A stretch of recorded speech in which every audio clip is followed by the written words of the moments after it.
Արտահոսքի հետքերով մասնավորտունա համատարած հատակները խոնավաչափով գերխոնավա, ստեղ սստված արտահայտված է ու սենց տա մոտավորապես 30%-ը անգամ դեպի դուրս է ինքը արտահայտվել, այսինքն դուրս դեպի պատը էլի ամբողջովին խոնավա, հասկանաք ինչի։ Ճնշումներ տալով արձանագրում եմ սարը ջրից արտահոսք, տաք ջուրը պահում է, որոնումները առայժմ տենց արտաքին պրոպիլեն մետալոպլաստ միացումից ջուրը շատ ուժեղ արտահոսում է ու սենց կարա տաներ տակը, այսինքն եթե ինքը միաբաղ անընդհատ թողում է, կարա եւ սա լինի պատճառը,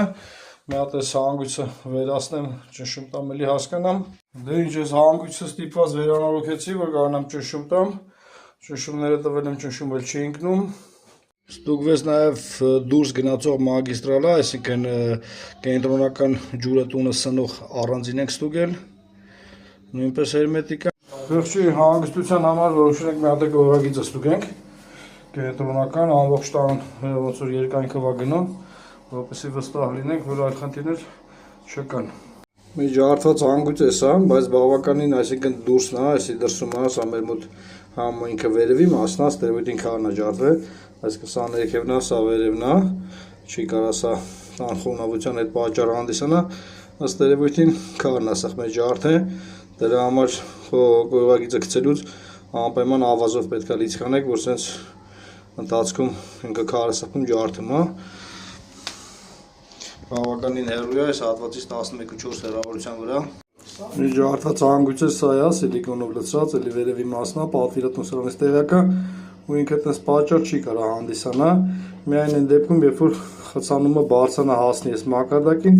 խցանումներ չի դիտարկվի, պատվիրատուն սրա մասին տեղյակը։ Մի հանգույց է սա է, այսինքն այս հեռավորության վրա, ու ինքը արդեն ոնց որ վերևը չի, կողքն է, սրա հետ արդեն աշխատենք, մեր ջրեր լիտրաժ ապահովենք, տենանք ջուրը հասնում է իրան թե ոնց։ Դե ինչ ամեն դեպքում ջուրը ապահովելով մասամբ ինք իրան հասնում է, այսինքն տուալետը որ լցնում ես, մի անգամից դե ինքը 10-15 լիտր աբյոմի դեպքում ինչ որ չափաբաժին մեջը կլցվի, ուղղակի ստեղ բախներս բերել է, որ շատ է մոտ, հնարավոր է հենց այս հանգույցից ինչ որ ձևով հնարավոր լինի էսի հերմետիկով փակել։